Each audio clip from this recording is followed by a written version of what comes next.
Bab 6. Kamu tidak ingin masuk, bukan? Melihat ginjal merah cerah di tangan Devan, Nikita menjerit takut. Tidak tahu apakah itu karena rasa sakit atau ketakutan. Namun, Devan tidak berhenti. Dengan suara kelak, dia memasukkan tangannya ke perut Nikita yang lain. Dia ingin mengambil ginjal lainnya juga. Tapi, yang mengejutkan Devan, sisi lain perut Nikita kosong, tanpa ginjal. Mengapa Nikita tidak memiliki ginjal kedua di tubuhnya? Apakah tidak berhasil? Lagi pula, transplantasi organ tidak bisa 100% berhasil. Mungkin ini karma. Untuk ginjal keduanya, Nikita berusaha keras untuk membunuh suaminya. Tetapi tanpa diduga, transplantasi itu gagal. Dan yang tidak diketahui Devan adalah tidak adanya ginjal kedua di tubuh Nikita bukan karena kegagalan transplantasi. Ginjal itu sama sekali tidak ditransplantasikan ke Nikita, tetapi ditransplantasikan ke orang besar yang ratusan kali lebih kuat dari keluarga Shimura.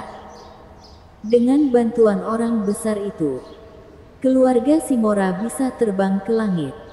Nikita pingsan dan jatuh lemas ke tanah. Awalnya, mencabut ginjal Nikita dengan maksud balas dendam. Tetapi Nikita justru juga membutakan mata Evelyn. Balas dendam ini harus dibalas.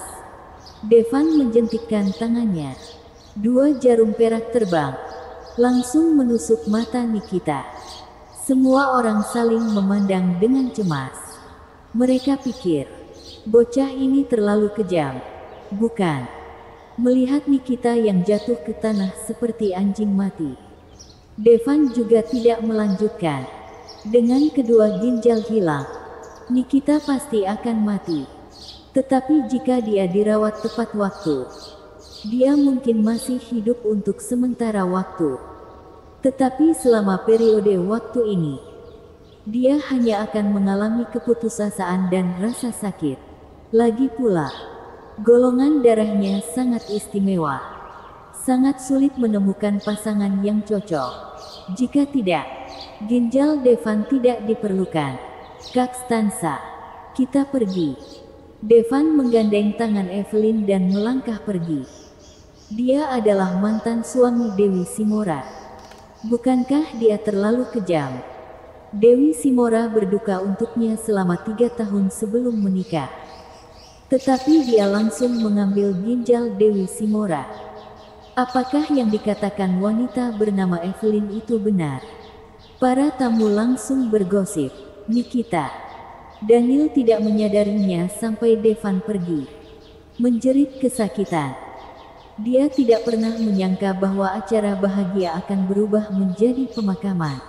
Cepat, kirim Nikita ke rumah sakit dan beri perintah. Tidak ada yang boleh menyebarkan apa yang terjadi hari ini. Jika tidak, sama dengan melawan keluarga Shimura dan keluarga Sarko. Torres berkata dengan wajah cemberut. Apa yang terjadi hari ini, baik terhadap keluarga Shimura maupun keluarga Sarko, merupakan penghinaan besar. Sehingga semakin sedikit orang yang mengetahuinya, semakin baik. Orang-orang yang datang ke pesta pernikahan keduanya pada dasarnya tidak sekuat kedua keluarga tersebut, atau setara dengan kedua keluarga tersebut. Jadi wajar saja mereka tidak ingin menyinggung keluarga Shimura dan Sarko. Karena itu, tidak ada yang berani menyebarkan berita. Devan, aku ingin kamu mati. Torres mengepalkan tinjunya. Rumah sakit Doujin. Setelah diselamatkan, Nikita untuk sementara keluar dari bahaya dan terbangun. Tapi dia tidak punya ginjal. Jadi dia hanya bisa mengandalkan mesin untuk mempertahankan hidupnya. Saat ini, mata Nikita terbungkus kain kasa. Tekad serta kepercayaan diri sebagai orang yang superior tidak lagi muncul di wajahnya. Hanya ada rasa sakit dan keputusasaan di wajahnya. Tampaknya dalam sekejap, dia kembali ke masa ketika ginjalnya rusak 3 tahun lalu. Tetapi dia tidak bisa menemukan sumber ginjal. Tidak, ini lebih buruk dari waktu itu. Pada saat itu, dia setidaknya bisa melihat. Nikita, tolong tenang saja. Aku sudah memberitahu Guru Tiboar. Dia pasti akan membantumu mendapatkan kembali ginjalmu, kata Daniel. Nikita, aku juga memberitahu kakakku tentang masalah ini. Kakakku berjanji segera kembali. Dan saat dia tiba, Devan pasti akan mati. Torres pun berkata. Setelah mendengarkan perkataan Torres, secercah harapan akhirnya muncul di wajah Nikita. Dia tahu bahwa kakak Torres, Torang Sarko, sudah menjadi murid di Sekte Dewa Perang dan menjadi murid favoritnya. Selama kakak Torres kembali, sekuat apapun Devan, dia tidak bisa lepas dari kematian. Ya Kak Torres, kalau waktunya tiba, biarkan aku mencabut sendiri ginjalnya, kata Nikita dengan wajah muram. Apa yang kamu bicarakan? Evelyn pergi ke pernikahan Nikita. Bukankah aku sudah memberitahumu untuk mengawasinya? Di rumah kontrakan keluarga Stansa, Ibunda Evelyn, April Jenatra, memandang suaminya, Edward Stansa, dengan wajah khawatir. Kedua orang itu adalah orang yang jujur. Sama-sama memiliki pekerjaan. Putri mereka Evelyn juga bekerja di sebuah perusahaan besar. Sehingga mereka bisa hidup layak. Tak disangka, 3 tahun lalu, demi membantu Devan Amor, putrinya dibutakan oleh Nikita Simora. Tiba-tiba semuanya berubah. Nikita tak hanya membutakan mata Evelyn, tapi juga membuat pasangan itu kehilangan pekerjaan. Sebelum Evelyn menjadi buta, ada aliran lamaran yang tak ada habisnya untuk Evelyn. Tetapi setelah Evelyn menjadi buta, tidak ada pelamar yang datang. Meski Evelyn cantik, tidak ada yang mau menikah dengan orang buta. Untuk menyembuhkan mata Evelyn, keduanya menghabiskan semua tabungan mereka dan bahkan menjual satu-satunya rumah mereka. Tetapi mereka tetap tidak bisa menyembuhkan Evelyn. Mereka berakhir dengan hutang. Sekarang hanya bisa memungut sampah untuk mencari nafkah. Hidupnya keras. Karena takut pada keluarga Simora dan takut anak perempuannya, mereka tidak berpikir panjang. Pasangan tua itu mengatur satu orang menjaga Evelyn setiap hari. Tapi hari ini, Evelyn masih menyelinap keluar dan membuat ribut di pernikahan Nikita. Terakhir kali, Evelyn dibutakan. Kali ini, entah apa yang akan dilakukan Nikita pada Evelyn. Pasangan tua itu berjalan berkeliling dengan cemas. Tidak tahu harus berbuat apa. Mengapa kita tidak pergi dan memohon kepada Pak Tua itu?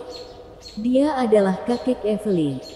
Jadi dia tidak bisa meninggalkannya begitu saja, kata April dengan cemas. Edward berkata dengan wajah sedih, jika dia mau membantu, kita tidak akan hidup sengsara. Apakah kamu lupa bagaimana dia mengusir kita dari rumah 3 tahun yang lalu? Menghadapi keluarga Simora, lelaki tua itu juga takut. Lalu apa yang harus dilakukan? Tidak masalah.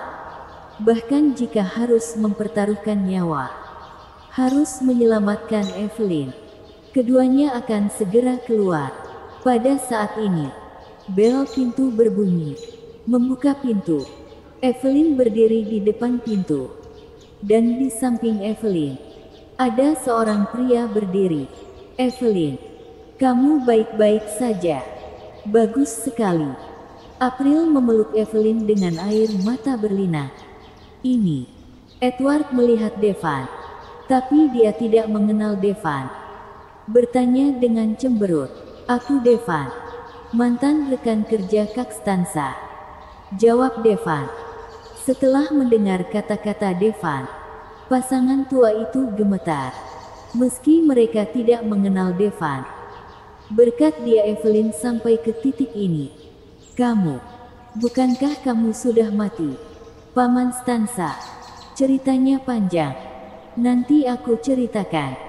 Melihat rumah kontrakan yang kumuh dan kecil itu, Devan merasa sangat tidak nyaman. Dia ingat Evelyn dulu punya rumah besar. Evelyn, ayo masuk, kata April. Hendak membantu Evelyn masuk ke dalam rumah. Devan mengikuti di belakang. Tapi, dia dihentikan oleh Edward. Kau bukan mau masuk, kan? Kata Edward acuh tak acuh. Bersambung.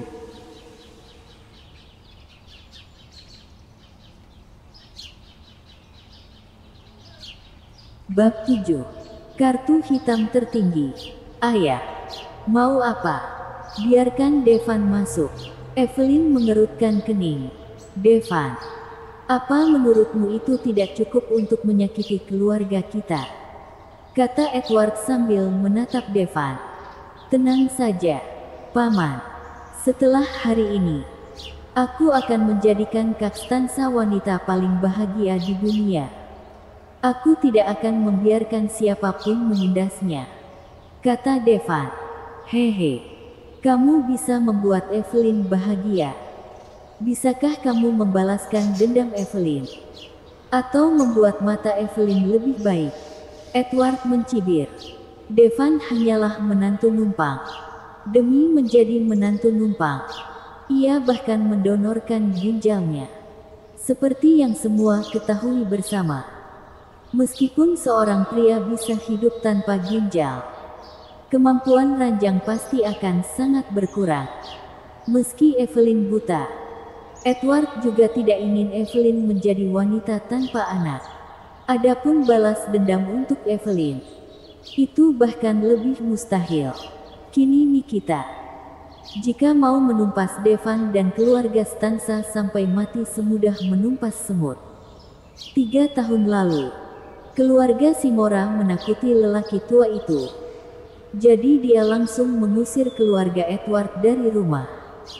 Kini keluarga Simora sudah mencapai ketinggian yang menakutkan. Bisa. Namun, Devan berkata dengan tegas, aku akan menyembuhkan mata Kak Stansa. Juga keluarga Simora.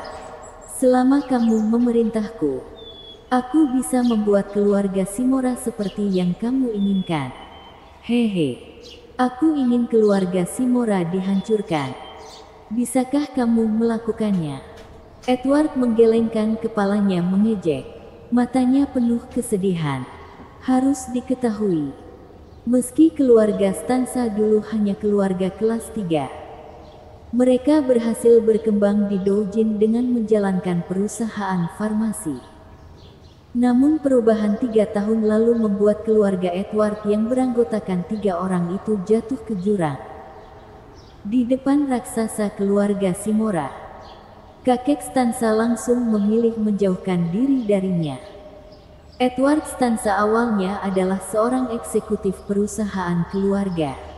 Setelah diusir dari keluarga, dia kehilangan sumber pendapatannya dalam sekejap. Dalam 3 tahun terakhir, untuk mengobati mata Evelyn, dia menghabiskan harta keluarganya bahkan menjual rumahnya. Pada akhirnya, dia hanya bisa mengandalkan memungut sampah untuk mencari nafkah. Tapi yang paling menyakitinya adalah putrinya buta. Tidak peduli berapa banyak uang yang dia habiskan, dia tidak bisa menyembuhkan kembali. Oleh karena itu, kebencian terhadap keluarga Simora tidak kalah dengan kebencian terhadap Devan. Devan, kalau kamu memang demi kebaikan Evelyn, jauhi dia.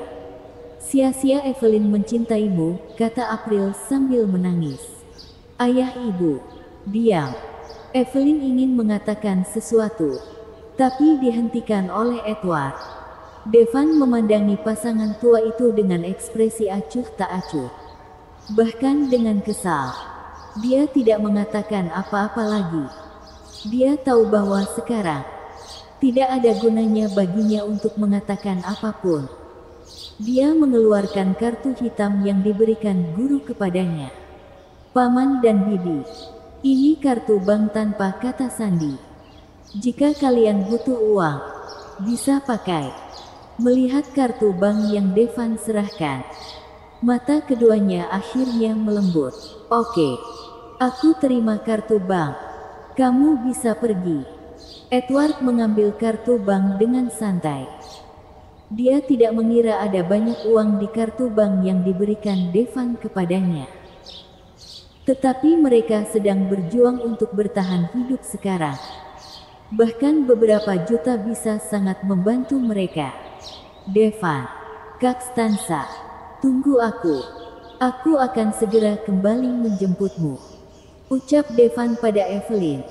Lalu berbalik dan pergi. Edward melihat kartu bank di tangannya. Seluruh kartu itu gelap gulita, dengan kata-kata Bank Dunia tercetak di atasnya, yang membuatnya tidak yakin bank mana itu. Namun kini penarikan uang bisa dilakukan lewat bank manapun. Maka ia datang ke Bank Negara Al-Sutra yang paling dekat dengan rumahnya. Dia berencana untuk menarik sejumlah uang. Tak lama setelah Edward pergi, sesosok orang masuk ke rumah kontrakan itu. Tuan Tanah Gofar yang datang. Kalian sudah berutang sewa setengah tahun. Jika tidak membayar sewa, aku hanya bisa mengusir kalian. Gofar menatap kedua wanita di ruangan itu dengan mata tajam. Dia berpikir bahwa ibu dan anak itu cantik, terutama Evelyn, dengan wajah mungilnya, lebih cantik dari semua penyewa wanita lainnya. Tetapi sayang dia buta. Meski April berusia 40-an, ia masih memiliki pesona, terutama di depan tubuhnya yang begitu semok seakan bisa membuat Gofar lupa diri. Harus mencari kesempatan untuk bermain dengan dua barang top ini. Pak Stansa pergi untuk ambil uang. Ketika kembali, aku bayar uang sewa. Meskipun April merasa tidak nyaman di bawah tatapan Gofar, dia tetap berkata kepada Gofar dengan senyum di wajahnya. Meski berkata demikian, April tidak yakin di dalam hatinya. Karena dia tidak tahu apakah ada uang di kartu bank yang diberikan Devan kepadanya. Berapa jumlahnya? Gofar sangat mengenal keluarga Evelyn. Keluarga itu hidup dengan memungut sampah. Mereka harus merawat mata Evelyn. Aku punya cara untuk menghindari membayar sewa. Apakah kamu ingin mendengarnya? Gofar menatap April. Apa? Cara apa? Nikahkan putrimu denganku, kata Gofar sambil tersenyum. Wajah April tiba-tiba menjadi sangat jelek. Minggu ini, Gofar sudah berusia 40-an. Belum lagi penampilannya yang jelek dan giginya yang kuning besar. Yang paling berat adalah tingkah lakunya yang buruk. Sejak hari pertama mereka pindah, dia selalu mengincar Evelyn. Selalu ingin memanfaatkan Evelyn. Bahkan ingin mengintip Evelyn sedang mandi. Sehingga setiap kali Evelyn mandi, April hanya bisa membantu menjaganya. Konon, dia sering meminta penyewa perempuan untuk membayar sewa dengan tubuh mereka. Menginginkan Evelyn masih mending. Tapi mana bisa sampai menyentuhnya. Membiarkan Evelyn menikahi Gofar. Bukankah itu akan mendorong putrinya ke dalam neraka? Namun, meski Gofar jelek, dia punya 3 gedung sewaan. Ada cukup banyak wanita yang ingin menjilatnya. Melihat April terdiam, Gofar mengubah topik pembicaraan dan berkata, "Kenapa tidak tega berpisah dengan putrimu? Kalau tidak, jika kamu tidur denganku beberapa kali, itu bisa dianggap sebagai sewa." Melihat tidak bisa memanfaatkan Evelyn, Gofar mengalihkan perhatiannya ke April.